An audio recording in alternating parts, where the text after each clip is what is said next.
අයිබෝන් කියලා ඔයාලා ඉතාමත්ම ආදරෙන් පිළිගන්නවා සුරගුරු ඇස්ට්‍රොලොජි YouTube channel එකට.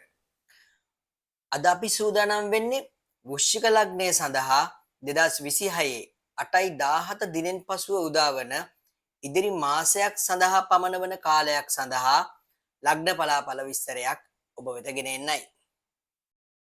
වෘශ්චික ලග්නයේ තත්කාල ග්‍රහචාරයට අනුව ලග්නාධිපති කුජ 8 වැන්නේ සතුරු බලයෙන් යුක්තව තැන්පත්ව ඇත.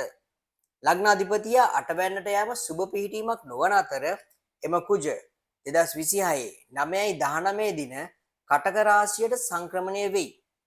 නමුත් එහිදීද කුජ ග්‍රහයා කටක රාශියේදී නීච බැවින් 9 වැන්නේ වුවද වඩා යහපත් ප්‍රතිඵල බලාපොරොත්තු විය නොහැක. එම කුජ රාහුගේ නැකතක වන අතර එම රාහු ලෞකික සැප සම්පත් හා ජන්මියාගේ මව නිවේදනය කරන 4 වැන්නේ සංක්‍රමණය වෙයි. රාහුගේ ස්වභාවයට අනුව වෘශ්චික ලග්න හිමියන්ට මේ දිනවලදී තමාගේ ලෞකික සැප සම්පත් අරඹයා අවුල් වූ ස්වභාවයක් පෙන්눔 කරයි.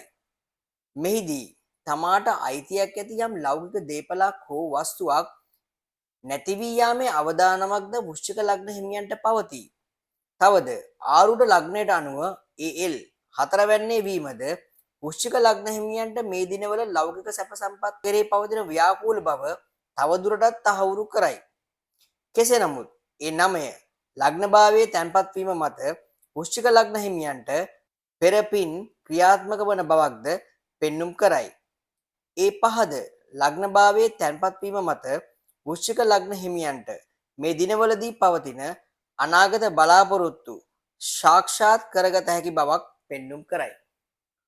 වෘශ්චික ලග්නයට අදාළව දෙවැන්න ගැන බැලීමේදී දෙකාධිපති ගුරු 9 වැන්නේ උච්චව තැන්පත්ව ඇත.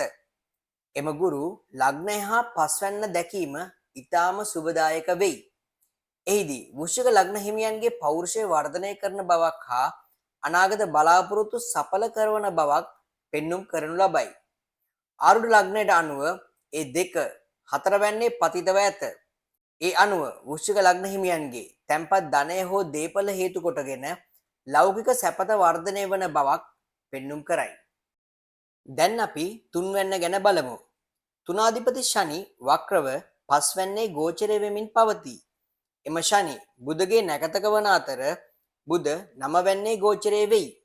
එමගින් වෘශ්චික ලග්න හිමියන්ගේ සමාජගත වීමට පෙරපින් බලයෙන් ප්‍රතිපාදන ගොඩනැගනු ඇත. නමුත් වෘශ්චික ලග්න හිමියන්ට 9 වැන්න යනු බාධක ස්ථානයේ බැවින් වෘශ්චික ලග්න හිමියන්ගේ ඉහත කී ප්‍රතිපාදන හා අනාගත කර්ම සඳහා යම් බාධාවන්ද ඇතිවිය හැක. ආරූඪ ලග්නයට අනුව ඒ 3 7 වැන්නේ පතිතව ඇත. ඒ 7 ඒ 3හි පතිතව පරිවර්තනය වී ඇත. මේ වෘශ්චික ලග්න හිමියන්ගේ සමාජගත වීම සාර්ථක වන බව පෙන්වන තවත් කදිම නිදසුනකි. කෙසේ නමුත් තුනාධිපති ශනිගේ වක්‍රය නිසා අනාගත කර්ම යම් තරමක් දුරට අවුල් විය හැකි ස්වභාවයක්ද පෙන්눔 කරයි. කෙසේ නමුත් ක්‍රිෂ්ණමූර්ති ක්‍රමයට අනුව වාසනා ලක්ෂය තුන්වැන්නේ වීම මත වෘශ්චික ලග්න හිමියන්ගේ අපරිමිත ධෛර්යය නිසා සමාජගත වීමට ප්‍රතිපාදන සඳහා වාසනාව පෑදෙනු ඇත. දැන් අපි වෘශ්චික ලග්න හිමියන්ගේ තත්කාල කේන්ද්‍රයට අනුව 4 වැන්න ගැන බලමු. 4 අධිපති ශනි පස්වැන්නේ වීමත් එම ශනි බුධගේ නැකතක වී එම බුධ 9 වැන්නේ වීමත් ලෞකික සැප හා සම්බන්ධ කාරණා පෙරපින් බලයෙන් සාර්ථකත්වයට පත්වෙනවා ඇත.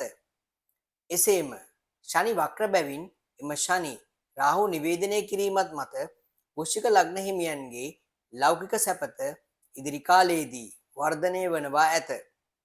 ආරූඪ ලග්නයට අනුව AL 4 වැන්නේ වීම මත පෞරුෂයද වර්ධනය කරනු ලැබෙනු ඇත.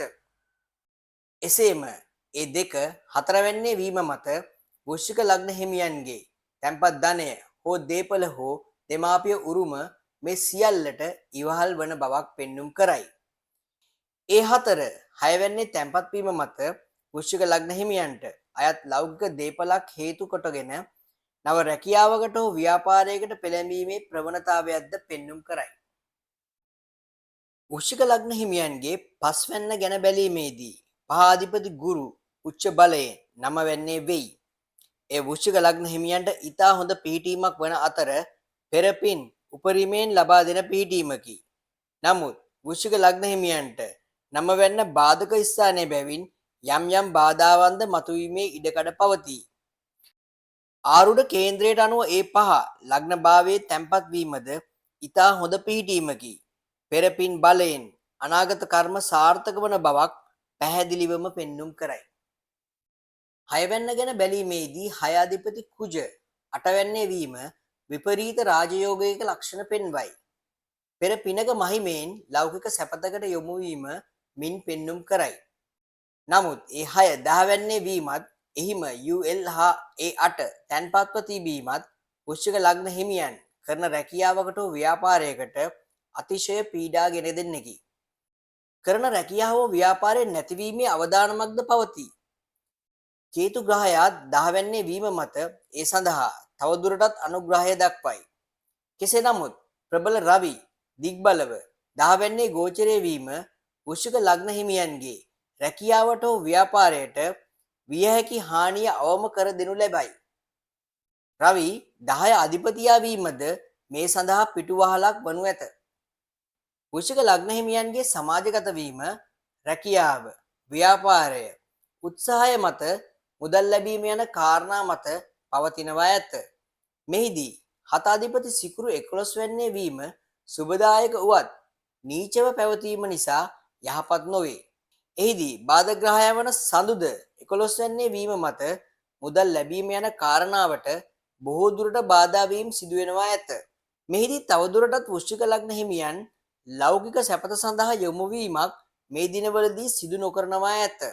11 අධිපති බුධ 9 වෙන්නේ වීමත් 9 අධිපති සඳු 11 වෙන්නේ වීමත් ඊට කරුණු තවදුරටත් ප්‍රත්‍යක්ෂ කරනවා ඇත. වෘශ්චික ලග්න හිමියන්ගේ 12 වෙන්න ගැන බැලීමේදී 12 අධිපති සිකුරු 11 වෙන්නේ වීම තරමක් දුරට යහපත් පිහිටීමකි. තවදුරටත් වෘශ්චික ලග්න හිමියන්ගේ 22 වන දීර්ඝානාධිපති බුධ බැවින් එම බුධ බාධක ස්ථානයේ ගෝචර වීමත් මත අධ්‍යාපන හා උසස් අධ්‍යාපන කටයුතු වලට හානිදායක බලපෑම් ඇති කරනවා ඇත. තවදුරටත් කුඩා දරුවන්ගෙන් හා පවුලේ බාලයන්ගෙන් වෘශ්චික ලග්න හිමියන්ට බාධා වීම නිතර සිදු වෙනවා ඇත. සමස්තයක් වශයෙන් ගත් කල වෘශ්චික ලග්න හිමියන්ට ඉදිරි කාලයේ මුදල් ලැබීම අතින් බාධාකාරී වුවත් පෙර පින් බලයෙන් එම බාධා මගහරවා ගත හැකි වනවා ඇත. කෙසේ නමුත් වෘශ්චික ලග්න හිමියන් තමාගේ අධ්‍යාපන කටයුතු උනන්දුවෙන් කළ යුතු කාලයක් වන අතර තමාට එන බාධා මැඩපවත්වාගෙන කටයුතු කළ යුතුය. තවදුරටත් රැකියාවක් හෝ ව්‍යාපාරයක් කරන අයෙක් නම් ඉතාමත් බුද්ධිමත්ව ඉවසිලිවන්තව මේ දිනවලදී එම කටයුතු කරගෙන යා යුතුය.